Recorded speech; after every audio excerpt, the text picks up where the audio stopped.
Hey everyone, welcome to Shunya One, episode 128. How's it going, Amit? It's good. 128. That's a special number in the computer world, isn't it? Oh, yes, it is. 128, Yes, 256, all 512, those, all those, and all further those on and numbers. on. In fact, I recently recognized it somewhere in the middle of something very random. Someone said, "Hey, this number is adding up to 65535," and I'm like, "Wait, I recognize 65535." So it was a weird thing to be nostalgic about, but But well, that's the yes, world we were born in. So. that is true. But yeah, no, we have a So great one today, man. I'm not gonna explain it. Whoever's listening, they should figure out what that number is. Well, I think most people who no, you got to be over 30, don't you? I don't know. You have to have done something in, I don't know, You have to work binary in or DOS, right? I mean, like for yeah, that to have been like, it has to be when the window, because again, most people would not have worked in DOS directly, but it would yeah, have to be something where your Windows booted from DOS, right? Which was Windows 98 was, I think, the last time that happened, right? yeah, 2000 onwards, if Windows booted up itself. yeah. So And there were no those, loading screens. There were no numbers yeah, anywhere. In fact, you don't even see these numbers unless you're a dev or a back end engineer or something like that. interesting. Yeah, wow. So yeah, you've got to have been using computers for at least 20 years to have seen this. So yeah, you got to be at least Yes, 30. yes. Or you would have read about it in history books. Well, yes, that is true. That too.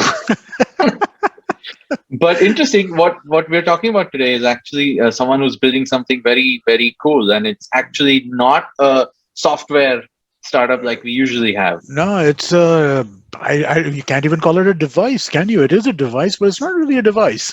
It's actual hardware. It's Yeah. actual futuristic hardware. It's actual new age sort of business. It's an urban mobility business. Mhm. It's effectively, It, electric mobility. yeah, and I mean, and a really interesting way to approach it, right? More Yeah, bicycle come electric engine, and the way that they've yeah, kind of got it. I think, it.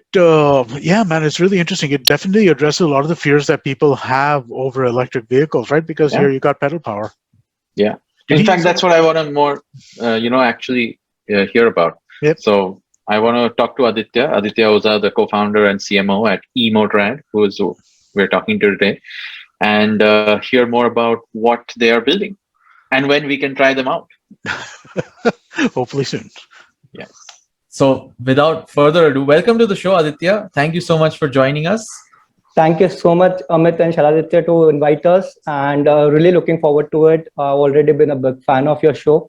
Oh, Been following it lovely. for quite some time.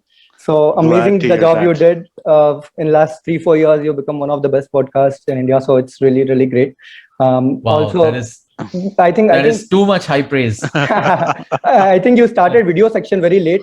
It's very interesting to have find people and see things on YouTube. So I switched to that, and I was surprised that Amit Shah is doing a podcast now. But We haven't heard that in a while. I'm happy you brought that up. It's been a few minutes since I've heard that. Yes. Surprising, but yes. Amazing. Thank you, guys. Thank you. That's actually a great feedback. Of course, we are doing these on video now, and I think again this last year when we didn't do actually any recordings, we realized that when we come back, there's no other way to do it except video, and of course, except on Zoom. We used to do this on in our studio in Bombay. Yeah, initially. And you're obviously based in Pune, Aditya, along with EMotorad, the company. So tell us okay, before you tell us the actual product, but actually tell us, like, EV as a space has been hot for a while. Yeah. India has been, I would say, trailing in the, obviously the innovation in that space and the kind of companies coming out in that space. Right. How did the genesis of this happen? How did you and your co-founders sort of come together and get into this? And if you could share some background. Right.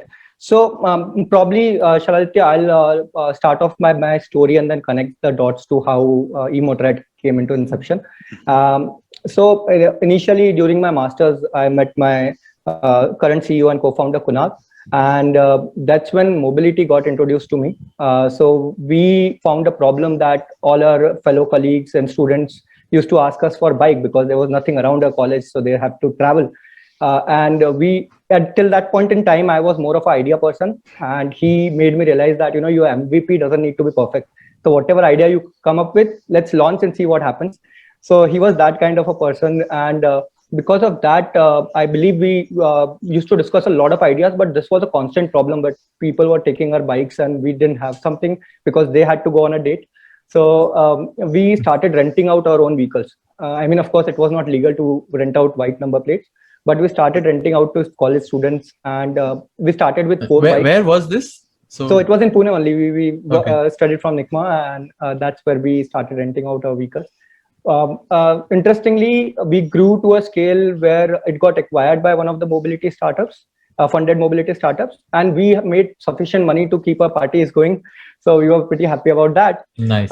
And Kunal joined that startup as a co-founder and CEO, and I went into the corporate world. So I went to Dubai and I was working there.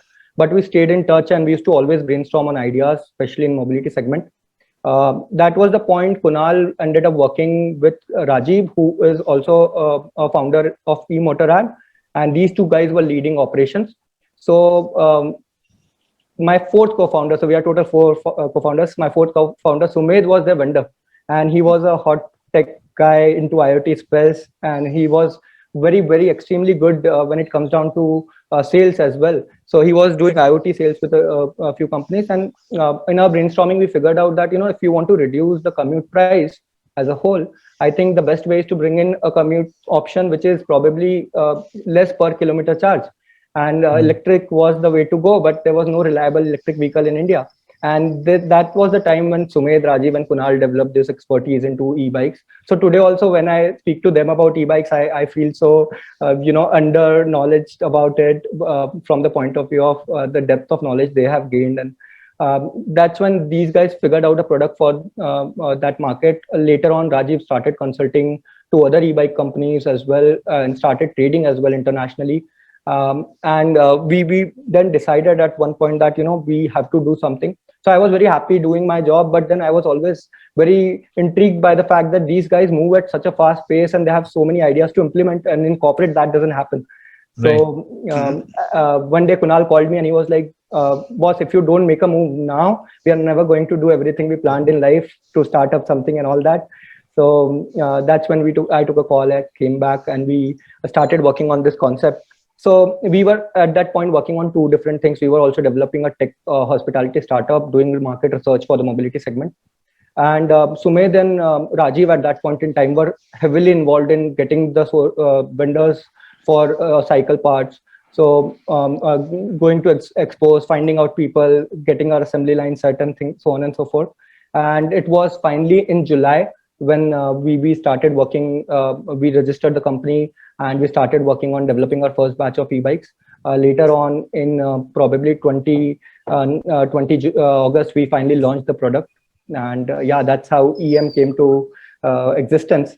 And I think one of you also mentioned the fact that, EV as a whole, India has been trailing in adopting.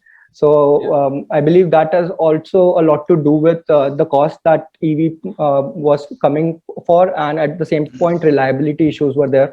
So I believe we'll discuss about that as we go on, but yeah. Yeah. So, I mean, and before you described your product yet, for those who don't know, I mean, I think, again, they're probably thinking at this point, this is okay, you guys must be in the motorcycle business, you're making electric motorcycle, or you're making electric scooter, or of course the electric car, which of course we know internationally is now the most popular face of EVs. Right. But you guys are actually building something else, a little different. So can you tell us the genesis of that product idea? Absolutely. So I will start off by firstly what the need and the requirement was, Sure. and then I'll come down to what we are actually doing.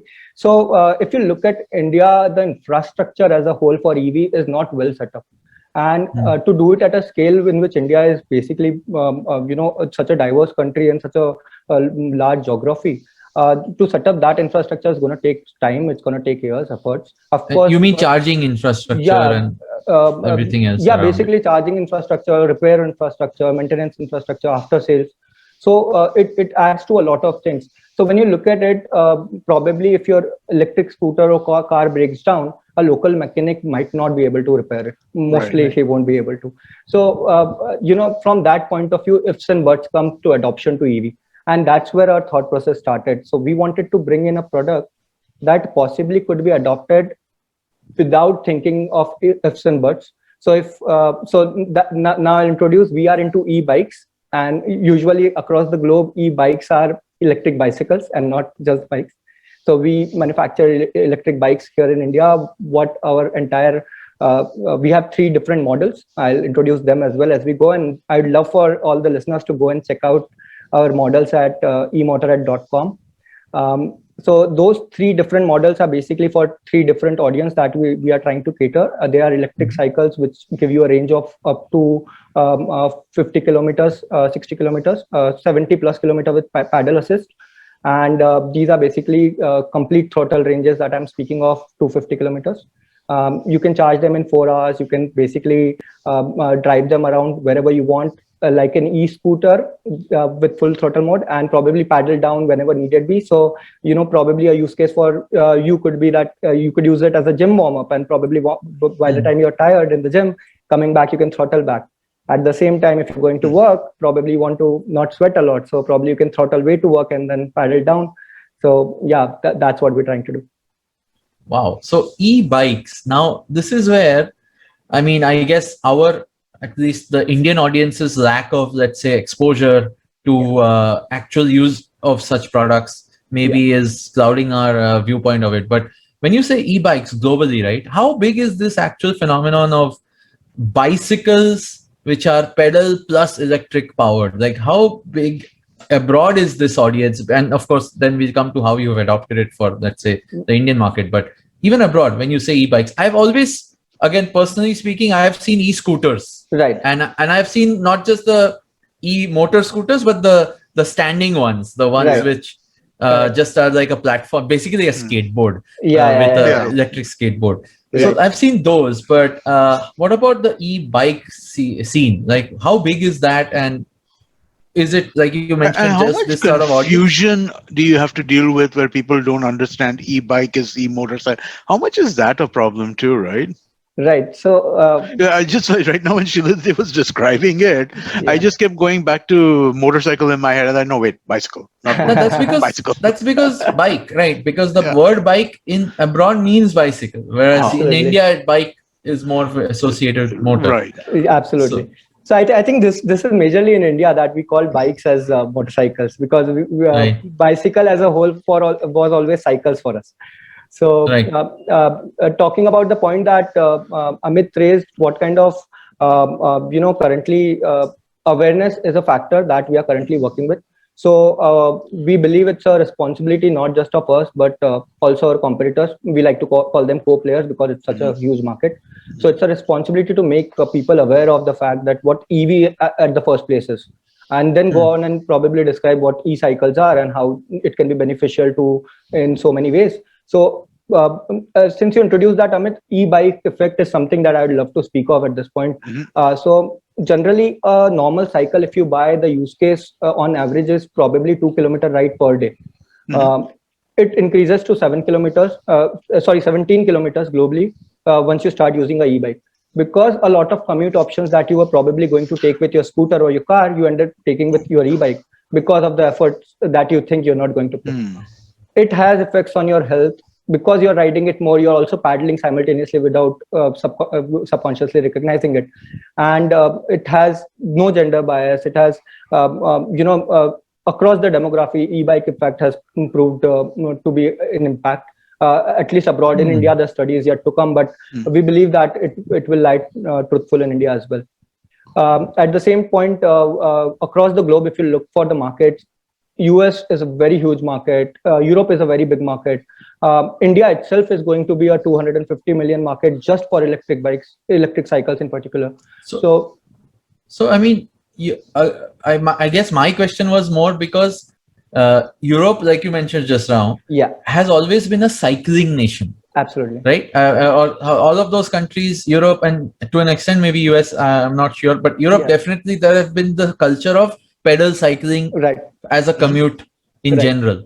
I don't know if that much has been there in India. I mean, I'm sure it has, but you said, it's much shorter distances. Right. So also, I think it's different economic. And it's more recreational cycling. No, the different economic strata have different behaviors around this, right? Absolutely. Like if you look at, like our milk, our newspapers, all of that happens via cycle. Right. Correct. So I think it kind of varies based on that in India to a great degree. Absolutely. I think if you look at the urban side where we have stayed most of our lives, we don't find so many cycles in place. We usually find it for recreational purposes, also for the purposes of lower middle income group people using it, or probably the service class people for end service purposes using it. Interestingly, 13% of the country still commutes on cycles, and I'm saying that 13%. 1-3 yes. And I'm saying commute, like work commute. To do their work, they use cycles. Yes, and almost 18% of the country travels on public transport. So that gives you a huge amount of vehicle. Only 15% of the company holds private vehicles. So we are such a huge population. When you look at numbers, 15% is such a small number, and almost cycle kind of battles that. 30% of our country, interestingly, doesn't commute at all. So those are all the housewives, all the people who stay at home, all the so if you look at the stat, you get a feel that cycling is a huge market. Also, one of the reasons for that is the affordability of it comes into picture. People cannot afford to buy a vehicle. Now, this EMI schemes have taken this pace up, but then again, they are only able to reach privatization to up to 50%. Right. Wow. So that's actually an eye opener, right? I mean, especially for the India number. But what I was also asking is a little bit of this cultural change you're trying to, or I don't know if that's something you guys are facing or you're trying to address. Because if this many people already commute on a cycle, a bicycle, pedal, non-electric, are you making it just electric, just make it easier, or just does electric increase the, I would say, utilization of these cycles of from that person? Right. So if you talk about what kind of target audience we are having, we are not just trying to cater to the people who are currently riding cycles. We are also trying to cater to people who are probably driving a scooter till this point in time, who also wanted another recreational vehicle at this point in time. We are also trying to people who likes to drive from car only. We have a foldable electric cycle that fits in perfectly well in the backseat of your car, and then probably you can take them to your outdoor outings and so on and so forth. So if you look at the point, TJ is not just defined to the number of people who are currently using it. We also feel because of COVID, people started avoiding public transport, so they need a means of transport. That also provides a lot of people a viable option. Because it's not just about the one-time cost. So 60% of Indian households, if we'll talk about, they are below 35 to 40,000 rupees of income, and they cannot afford to pay EMI alongside 3,000 to 4,000 rupees of fuel per month. So why not choose to ride 10 kilometers in a single rupee? I think it makes more sense for them to ride as well. Absolutely. I mean, and that's where I guess there's so much more detail to understand the business model and the business behind it. And given that you guys have also done this, previously, when you were sharing your college story, I was actually curious to ask, was that still cycles or was that motorcycles and motorbikes?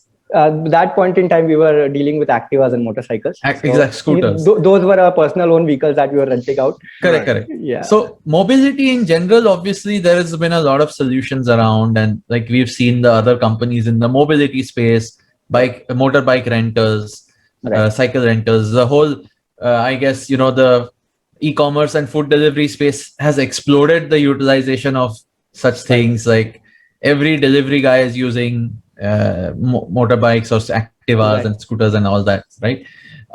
Do you now, with your products, now compete with that space also? Yeah, so very interestingly, you mentioned delivery segment as a whole. We are launching a specific product which is for delivery space. Because again, in India we are a very price centric country, so we think twice when we spend on anything, and it's a very good thing to do from a personal point of view. So when you look at a salary of a probably delivery boy, he probably makes somewhere around 12 to 15,000 rupees a month. Again, he spends a lot on fuel expense. So we are bringing a bike into market. It's all R&D completed, ready to go. We are ready to launch it. It's by the name of Cosmos. And what we are trying to do with it is we are going to provide a solution to them where probably they could buy this bike at easy EMI and then travel up to a range of 120 kilometers through that electric bike at the cost of 15 kilometer per rupee. So, delivery as a whole will become so much cheaper for them in person that they will be able to do a lot of justice to their own pocket. Wow. So ultimately, it is a cost reduction for, yes, per unit travel. So is that how you see the big metric? Is that your sort of North Star metric to optimize for price per sort of kilometer travel? I think when we look at it, we look at it from a lot of points. So we understand that when you drive a two-wheeler, you are basically emitting 20 grams of CO2 per kilometer of ride. So why not go emission free? But from a selling perspective, nobody cares in delivery segment as much about the CO2 emission as much about the price. So we put forward the right things, but there are people in recreational segment, in probably a lot of startup crowd who want to opt EV as an option, and for them we become a viable solution and giving out different perspectives to different people. So in general, if you look at health is something that we focus upon. And I would suggest both of you guys to probably start using it. It could be a very good workout for both of you. No, definitely. I'm massively tempted looking at it. When I was looking at it, I was just like, this is really, really interesting. I want to ask you a little bit about like pricing and stuff like that around this stuff. Yeah. For these things, right? From a price perspective, you're more competitive with the motorcycle, scooter, that kind of market than the bicycle market, if you will, right? But you're saying that the fuel efficiency is the thing that kind of this, right? That it makes this. So why a pedal bike rather than a regular, than a normal EV bike? Why would somebody make a choice for a pedal bike rather than like, one of the just like pure electric bikes, right? Because pricing wise, that might be a little more expensive, but I think that the ranges are a little higher, if I'm not mistaken. One of the factors that comes in it. So you cannot charge your normal scooter in your office while you're probably, if it's just start. And if it's just start, you cannot commute via any other means but recharging it. Right. So from that perspective, our vehicles are chargeable at any plug point, at any normal plug point that you have. So if you go into a cafe, you can charge it there. In office, you can charge it there. At the same point, traveling to any distance, you have probably a higher range, but you will always have range anxiety coming into picture. So, in the last few kilometers of battery left, you will always think, what if I don't reach home? Yeah. And that never happens with a bicycle. Basically, if 2 kilometers are left, I probably you can just pedal it. Exactly. Range anxiety is such a, now I think it's is it like a industry word for EV folks now? Yeah, and probably we are the only people who are speaking about it in the e-bike segment. because I mean, I think that exactly captures the sentiment of a lot of people when they think about EVs in the first place. Like range anxiety is the word actually. Which people have, saying, what if I can't? I mean, everyone thinks of these worst case scenarios always. Absolutely. And I think even though they're practically hardly relevant. Right. And I think we were always, whenever we looked at any vehicle, Shiladitya, we always thought that, how much is the average? Average kitna deti hai bhai? Average. And from that, we'll move to range kitni hai. So that is the transition we're going to have. Correct. Aditya, you spoke about the the background and the reasoning behind the building the e-bikes. You obviously now have like multiple products also in the same in the category, probably targeted at different people, like you said, the different personas. What is the how difficult was it to sort of build this underlying tech? How much of it is sort of brought in from what the rest of the world is doing? Obviously probably assembled here. You're in Pune. Pune is sort of the India hub for two-wheeler manufacturing anyway. So I'm sure you're, utilizing a bunch of all of that local talent and knowledge. But how much of it is sort of indigenous versus adapted? And could you tell us the components that you guys are sort of innovating on? Right. So very interesting you asked us this, because we get this question all the time. So there are two segments to it. We are average e-bike composes of almost 50 to 60 parts. So when I talk in number of parts, almost 70+% we get in India, because it's basically regular cycle parts, and we are very good at producing those things. But then comes the tech part of it. So when we'll talk about the batteries, lithium ion reserves India as a country doesn't have. So even if somebody makes batteries, which we are very excited about now, some big names have said that they're going to put up plants. We probably start sourcing it through them sooner. So these certain challenges that we have, like Shimano derailleurs that we use, they are not made in India at all. So we have to import it from Taiwan. At the same point in time, we have some certain other parts, like controller comes from China. At the same point, we have Singapore. So, certain components that we are actually relying on the industry to grow, so that we can source it from India itself. Currently, there are two challenges that the vendors are facing. The first challenge is scale. Because they don't have a scale, they cannot give you the right price. And because they want to come anywhere close to the price, they hamper the quality. So, to match both the things, I think scalability in years is definitely going to prove a solution to 100% indigenous product. But right now, with all the brands that have been set, so we are currently using Samsung battery cells in one of our products. Samsung doesn't manufacture battery cells here. So we have to get it from Hong Kong. So, yeah. So if you'll talk in numbers, 70% parts is something that we do indigenous, but a lot of tech parts does come from abroad. And you guys have been around. I mean, obviously there must have been a lot of R&D phase, and now you've launched, test drives are available. How have you seen adoption? Like, what's the initial sort of feedback of how many vehicles on the road, or what is the market telling you? Perfect. So it was during the COVID times that we basically launched, and we thought it is, post-COVID almost, but it never happened. And we were very scared. I mean, we were already ready with our products. Our first few batches were ready to go out. And we were like, guys, are we even doing it at the right time? And then we'll let the market respond. And touch wood, the market have been excellent for us. We prepared our stocks up till Diwali, because, during Dhanteras, there's a lot of sales.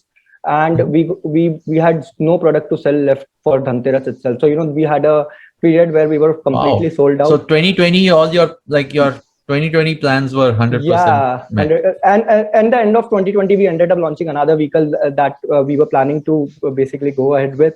So we till now, it's been almost 8 to 9 months of inception. We have hit a revenue of a little more than $1 million. We have almost 1,800 bikes which are currently on road that people are driving. And interestingly for us, market have been so kind. I'll give you two examples. Firstly, there have been reviews online, and we don't do paid reviews as such. So there have been reviews online where people have claimed that, the company doesn't know its own range. This bike can go up to 70 kilometers. They're claiming 45.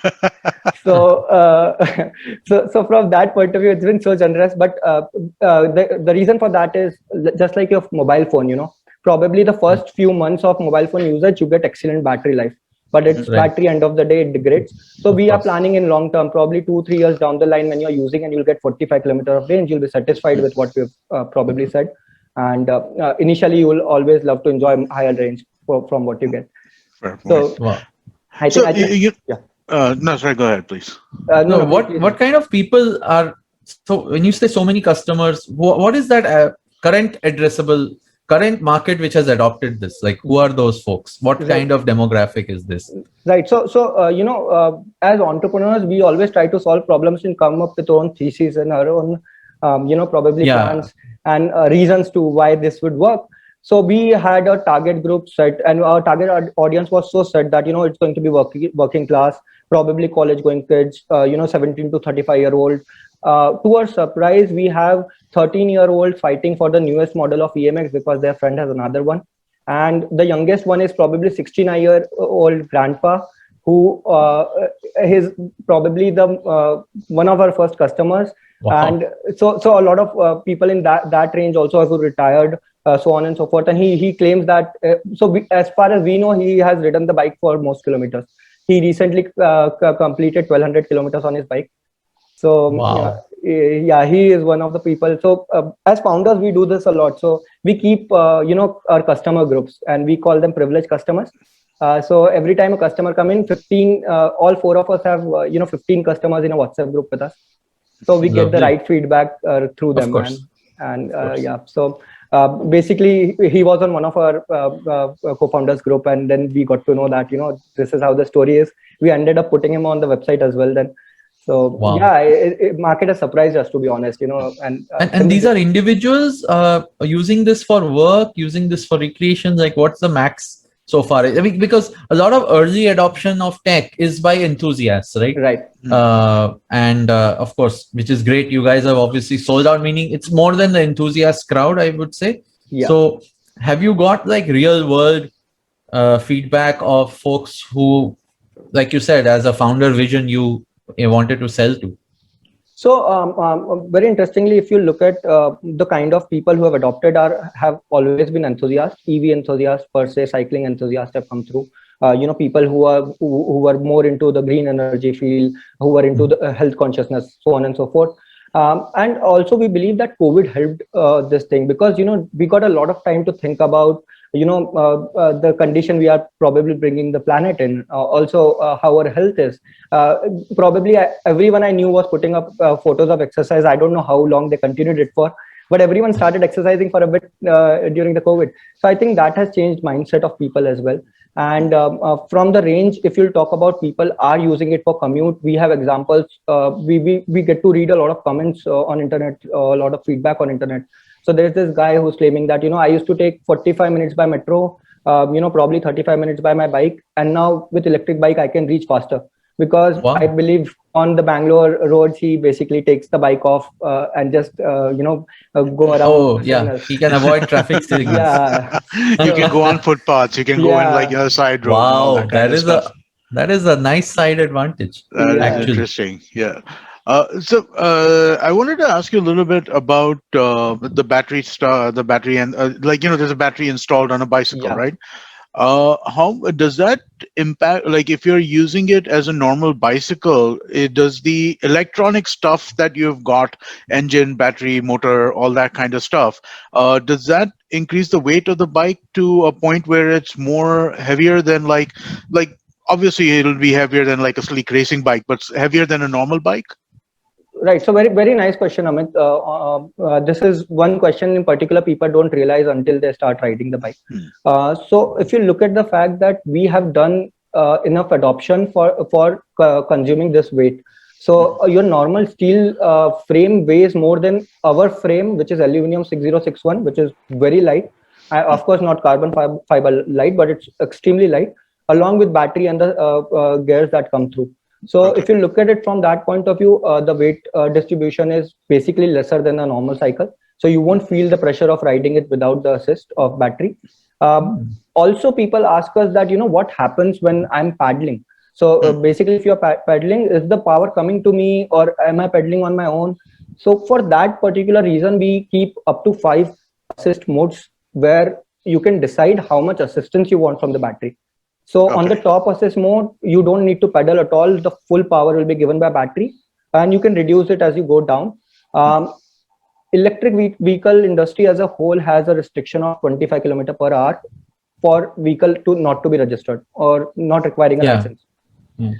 So in that particular reason, so it's a speed limitation. Yes. That is basically because if you're riding at 100 kilometers, the chances 100% is going to be more.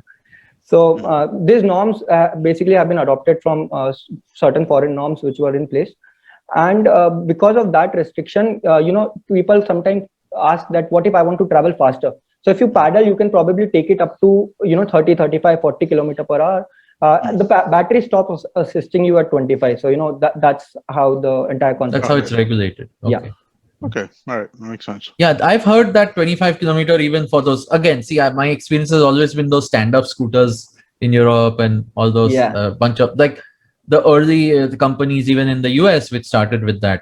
Right. And which is why I probably haven't seen the electric bicycle version of those yet. But do you anticipate fleet sales for companies which are doing, like, remember you had there was a time where people would like rent a cycle one of those standing scooties and just leave them wherever, and like, you know, there that's were the those, ones I'm talking about. yeah, Actually, so do you see that kind of thing happening for this, where there'll be like fleet sales where these will be like rentals or something like that? Correct. So I think it's going to be massive in rental business, especially because places like Jaipur, where a lot of tourist crowd hire vehicle. Places like even Bangalore, for a reason, if you'll see, they are bringing in a lot of EV, more in scooter segment, of course. So for that particular reason, we are already in R&D mode for our IoT bits. Like I said, my co-founder Sumedh is expert in IoT. What we are trying to do is we are trying to integrate the bike with your mobile phone. So you can unlock it just by a click. At the same point, we are trying to track so many data points from you while you ride your bike to give the feedback back to you that how your trail was, how your reasons were. So these shared mobility or rental mobility startups can always utilize this part. And I think currently we are not looking into that space because we are finding it hard to fulfill our own demand. But 100% this is going to be and that space is already there, by the way. I mean, I've seen. I mean, even in Bombay, I've seen, some companies have their stands in the BKC, in all of these places where they want to fulfill that last mile of, let's say, metro to the office, or, that juncture. People are doing the electric rentals for sure. In fact, it started with non-electric rental, I think, and now it's become electric or something like that. So it's there for sure. Absolutely. I think Shiladitya, like you mentioned that, in Europe, you have seen a lot of cycles, but not electric cycles. So a lot of times, battery was integrated into them. So you never recognize if somebody is even driving an electric bicycle. That's true. That's true. Yeah. So the stand-up scooters are exactly for that. You just use them as from point A to point B, and you drop it right there, wherever, right? I mean, that's the rental. True. But you guys are right now doing the bus. You're asking people to own them. And I guess that's the difference. And that's when you own something, you want a lot more capability and a lot more. In fact, I would, you have very innovative names of your products. I know I saw the highlight one is called the TRex. What has been the sort of design influence, or the way you're marketing yourselves? You've obviously gone very high blitz sort of marketing from a go-to-market fashion. Is that something you guys are actively trying to do? What's the idea behind those? Right. So very interesting. When we started naming our products, we all wanted to basically link it to something. So TRex, if you look at, it's a bike that we say that's been designed for Indian terrain. So we jotted down all the needs of consumers. We figured out how many kilometers does one person need to travel. So again, probably sometimes people say I talk a lot of stat, but if you look, that's great. only 30 million people are there in our country who travels more than probably 20 kilometers. So very interesting this part is. Rest of the people lay in the range of less than 20 kilometers. So we designed this product absolutely for the need of the product, right? From the affordability prospect. So it's our basically the cheapest product from our side. And so when we were doing all this, we figured out that we are basically rewriting the story of how EV should be written. Instead of placing a Western famous product into the market, we were actually trying to figure that part out. So it was more from the way of how we are bringing the basics of it, the old side of it. And then we started thinking dinosaurs. How people have been dinosaurs in this industry, just trying to. So that's how TRex came into picture. A lot of it also has to do with the power that we wanted to show and unleashed across it. At the same time, if we talk about EMX, basically it was our flagship model, and we were very fascinated by how other companies were naming their product as Model X, Model. We wanted to do something X, and we said, why not? So initially it was named Moveway. We rebranded it to EMX. And Doodle was very R&B product. It was a foldable e-bike, and it was a very young generation product. So we wanted to bring that feel into it, and that's how we bought Doodle as a name for us. Nice. And 2020, obviously you said you sold out your plans. how have you scaled up since then? How is this year looking? What's going to be? You told us about one new interesting product for the delivery space. Yeah. Like, what's the future for EM now? Like, obviously, scaling new heights, but what does it look like? Yes. So when we talk about our future, I'll first speak of my vision. Our vision as EM, and the vision is very simple. We want to help India shift to EV commute, and that can only happen by reliable products. The reason when I speak of reliable products is because if I speak about back in 1890 was the first electric car launched. It's been more than a century. We never developed this technology enough. Of course, all the oil giants came into picture and tried to sabotage the progress. But at the same point, if you look at 1993, electric vehicle was launched in India. Electric car. It was named Lovebird, and it was affordable. Wow. It was giving a decent range of 70 kilometers. The only reason it could never set off is because there weren't enough sale and they could not scale. So from that perspective, if you look at it, our vision is to help India shift to EV because that's happening. Government's moving in, the policies are getting reformed. The second thing is we want to make a name for India abroad, worldwide, in EV segment. You know why people only know Tesla as a worldwide product? Why not an Indian company go out and explore this? We have done it in services. We have done it in technology and digital marketing. People now look to India. So it's time that, with regards to EV, they also start looking at India from a reliable product substitute. Wow. And the whole space, right? I mean, what's your take on the current state of the market for everyone else? I mean, while you guys doing bicycles, electric bicycles, the massive stat that you shared with us, obviously huge addressable space. Right. There are obviously the car manufacturers, there are the electric scooter guys. I mean, one of the names I think Ola just announced something huge that they're going to be doing. So what is, how hopeful are you from the space, and what is your take on the kind of innovation happening with everyone else? So I think it's very interesting that, we have such good players entering the market and doing innovations. This is much needed. And I think the better people come in, the more innovation we're going to put forward. I think we'll have to push each other to come out with better products each year. And the industry is so vast. We have so many IC engines running, so many petrol diesel engines running across in a country. To shift them to EV, we need a lot many players. So it's a very massive market. And of course, there's potential for each and every one of us, each and every product there.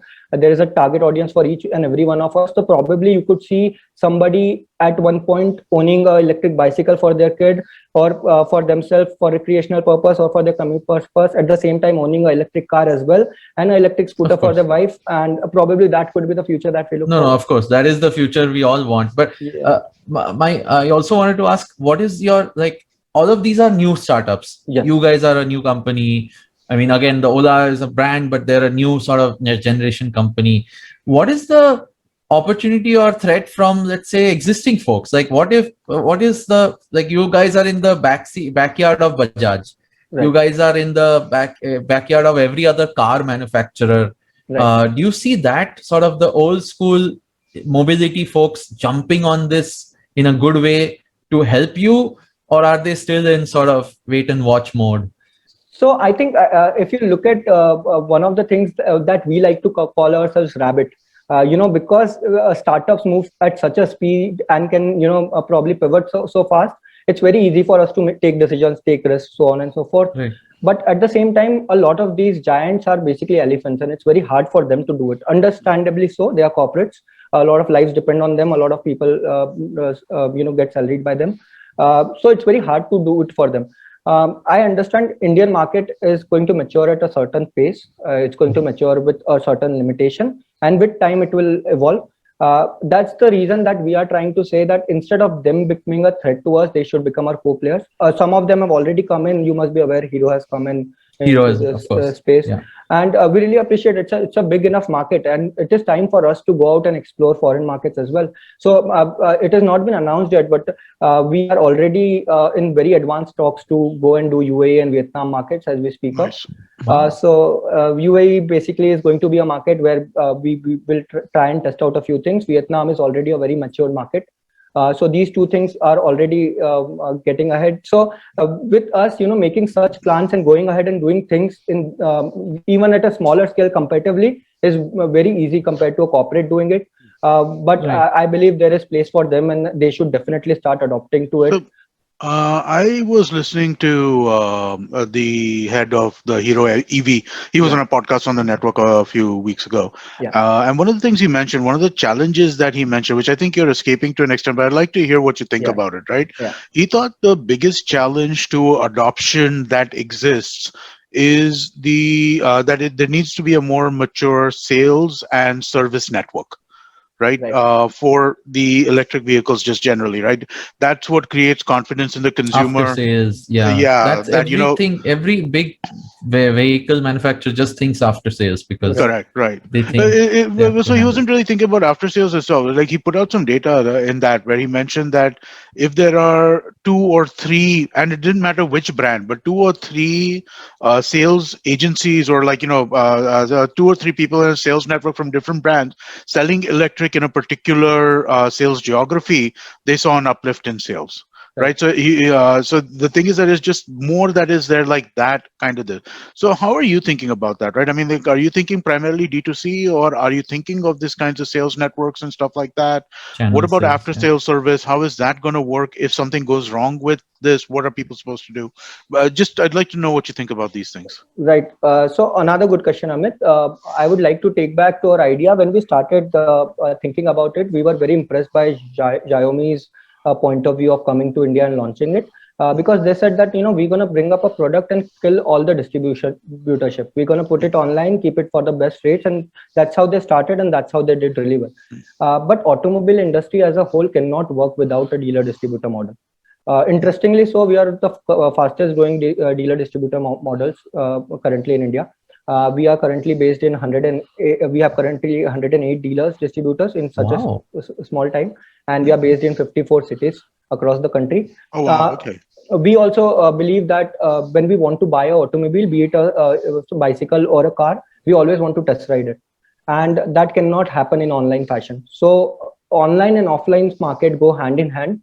What we also try and figure out is we give decent margins to the dealers, distributors, for them to give us after sales service support. However, in our case, it's a very different scenario. Any mechanical part failure can be done by any local mechanic. So, if any mechanical part goes off, you can always go to a local mechanic, get it repaired. It is very simple. But any electric part, we have found another solution to that, because we cannot completely rely on them. And we are currently doing 4,500 pin codes in the country. So that's a vast audience. We cannot expect them to reach out to the dealerships. So what we did was we made everything plug and play. So if you have a problem in your battery, you just remove it. It's going to be a removable battery. You can probably ship it to us. We'll replace it. If you have a problem in any part of electronic part of it, it's very easily removable. Basically, you don't even need a screwdriver. So that's how we try to solve our after sales issue. Of course, with other segments, it's a challenge. And I think with time it's going to be adopted. That was majorly the reason why Maruti did so well. Their service was so good, all other players struggled to match with them. Yeah. So with time they developed it as well, and I think it's going to happen in EV industry as well. But that's a great solution, right? I mean, like that you just modularize everything. That's fantastic. I hope it's not doesn't make it easier to steal. I wonder about that also a lot. Right. No, but everything's lockable. So once you open the locks, then only you can probably take out things. At the same point, very interesting if you look at how after sales have impacted so many industries, but automobile have always been the biggest one. Same goes with test ride as well. And I think that is why we are trying to make sure that our offline market gets as much benefits, because for us it's higher margins online, and probably we can spread the word faster, spend more on customer acquisition there and get the feel. But it's very important for any automobile player to come in and grow their dealership network as well. Oh, awesome. And I think you're right. You have to, if you have to be in India, you have to adapt to the Indian mentality a little bit. It is about range, kitna fuel, kitna range, and uske baad service support kaisa hai. That's literally the reason when anyone asks for references of any other company or a vehicle brand today, that's literally the three questions people ask, right? So you can't escape that. And it's amazing to see that you guys are already so well distributed. I hope you're able to keep up with your demand. I mean, I'm going to go check out a test drive. Yeah. Now that you've told me we are here in Bombay, and I don't know, are you guys shipping? What's your, like, how are you scaling up manufacturing to meet demand if there is? So we just changed our assembly line. We made some money out of the recent sales and we put it into assembly line. Now we've grown it to 4,500 units per month. But at the same point, it also depends on the sourcing that we do. Our vendors also have to scale up. Right. And now with UAE and Vietnam market opening up, we want those products to be shipped from India completely. And for that particular instead of going out and manufacturing there at start, we cannot take that risk. So Right. for that particular person, we always wanted this facility to kick in. So we'd love to invite you sometime to have a look at how our plant is, what we are trying to do here. Awesome. I would love to. But we believe, hopefully that will cater the demand. But that was our belief back when we launched as well, and we have fallen short of it. So yeah, basically, and we are also trying to launch some B2B segments abroad as well. We want to white label the product in case demand falls. We need to have options as well. So we are keeping things covered here and there. Awesome. Aditya, I mean, where do folks, obviously, if you can share the website and where folks want to talk to you, reach out to you, learn more about EM, where do they connect? What's the best way to sort of connect? So I think we have given all options on website, so you can always go check out EMotorad.com. You will find all product details, places to reach us out. Also, probably you can figure out what our company culture is like, how, possibly we are trying to make our things. Soon we will be also launching how we design our bike, to help people who have already done that. So a lot of information there. You can follow us on Instagram. We are e_motorad there. You can follow us on Facebook and other places too. And probably I'd really request all your listeners to once book a test ride and go and ride the bike. We believe our sales happen not when we actually speak out our bike, but when somebody actually test rides it, get the feel of it. So we'd love for you to do that. No, and awesome. And is like what the kind of team you're building, it's a follow-up question now that you mention it, right? Like, is it easy to find the right talent in India for this sort of core tech today? And how's that been? Yeah, so I think very interesting question, because EV itself is such a niche, new market for us that you cannot expect people to come with a lot of years of experience in this. Yeah, you can't say hiring 8 years of EV experience because it's not been around. So true. So I think from that point of view, if you look at it, we are basically hiring from a very different perspective. So we are hiring a lot of entrepreneurs. So, we believe even if failed entrepreneurs, some who have had decent success in different fields, we believe that, entrepreneurs always end up solving problems, and we are going to face a number of problems on a day-to-day life. We are going to keep a very lean team, extremely lean team in India and abroad as well. And for that particular reason, we want to put in the right people. We are looking for people who are enthusiastic about EV, who are enthusiastic about, so one of our values, if I must mention, is passion. And that's the number one value. If you're passionate about something, you're probably going to find hundreds of solutions for one particular problem. Nice. And I think that is how our team is structured so far. Nice. Thank you, Aditya. I mean, that was amazing. This was a fascinating conversation and insight into obviously EM and the whole space. In fact, I'm personally looking forward to.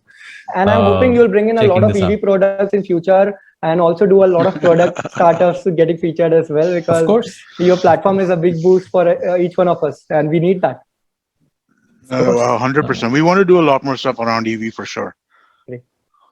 Awesome. And other things too. Yes. Awesome. And I'll take the honors. Whoever's listening, please go give us more ratings and reviews wherever you're listening to this podcast. Obviously, spread the word. If you've heard this, if you want to talk to us about what else you want to hear about, give us feedback, talk to us on Twitter, reach out to Amit or me or Aditya on the website and wherever you're listening to this show. And let's hope to hear from you guys about what more we can talk about. And Aditya, and thank you so much for sharing this with us. This was a fascinating conversation, like I said. I'm serious, by the way. I'm going to book a test ride for sure.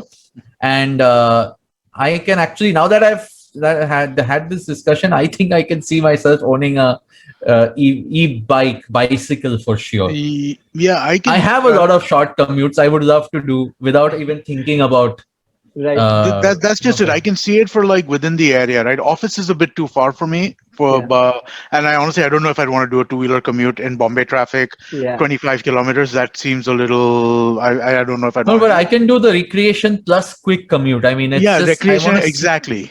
You know, the friends who live around the neighborhood, like, you know, go run up to the store, all that kind of stuff. It could be really interesting for that. And the exercise of the bike. The exercise too, right? I mean, like that is, I think that's the big thing for sure. So let's see. I'm going to try this out. Aditya, you have 2 test drives at least booked as an output of the show. Perfect. Hopefully 2 new customers as well. Yes. Great. Awesome. Looking forward, guys. And would love to invite you down to our facility. Also to your listeners, whosoever want to visit, have a look at it. All of them are most welcome. And yeah, thank you so much for having me on the show. Really appreciate it. Awesome. Great. Thank you.